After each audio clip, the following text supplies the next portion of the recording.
My name is Leah, and I've been the victim of many, many years of sexual, physical, mental abuse. When I was 4, I was abused by my father. The end result was me watching my mom get beat, end up on life support in a children's home. And then I ended up back with my mom, but we moved in with my grandmother, and from the time I was 6 until I was 11, I was molested and raped by my older cousin, and ended up at age 11 in a psych ward, in and out of inpatient and outpatient treatment, and different medicines, different approaches on what they thought might be wrong with me, but they never really could help. I still felt just empty and dead. And when I say dead, I mean like hollow, kind of like just walking around, more just filling space and not existing. That would be my definition of dead when I say that. And I ended up on alcohol, doing drugs, in and out of outpatient, inpatient treatment facilities for that, and to the point to where I was real bad when it came to using, and real bad. My cravings were horrible even when I was in treatment, and had been there for a while. Just little things would just snap, and that was it. I wanted to get high, because that was my way of coping, because I was just so hurt and so guilty and so shamed. I couldn't have a relationship with anyone, because anytime that anyone would come near me, even if it was just to like tap me on the shoulder or, hold my hand, I'd freak out and just clench up, and it was bad. Then I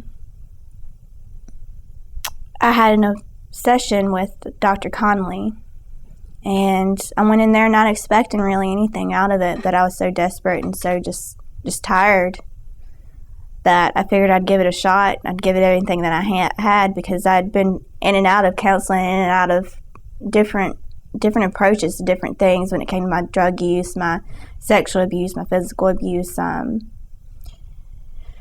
But I went in and I had an open mind, and it was really interesting. I didn't really expect it to work, especially when he started explaining things. But as we got into it, it was fun. And I was able to sit there and go into detail about my abuse, go into detail about the pain and the emptiness and the just void that I had, the cravings that I had, the reason I had the cravings. And it didn't hurt.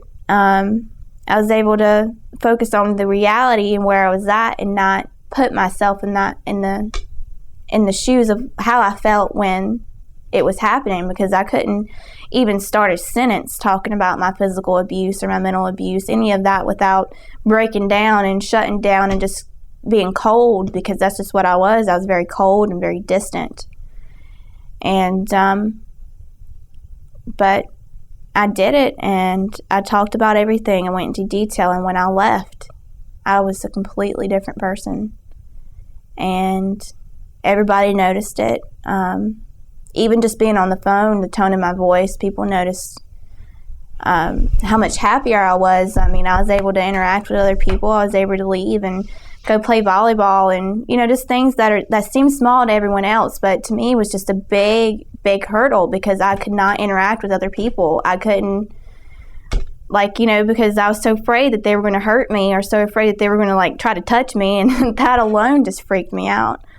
And but now I'm able to give people a hug, and whether it's because I'm comforting them, or I'm in a relationship, or whatever it is, I can give people a hug. I can hold someone's hand and not be shaking the whole time that I'm holding their hand. And I can interact with my daughter a lot better.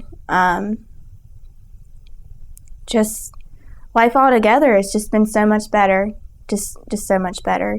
And I'm so happy because all that pain and all that guilt and everything's just gone. And the most surprising thing is I don't feel like using it anymore. And anytime that I think about using it makes me physically sick.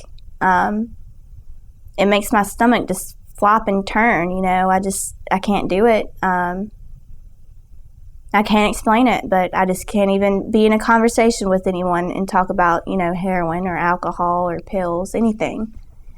It doesn't even matter if I ever did it. It's just I don't want to hear about it. And it's pretty great. I'm pretty happy.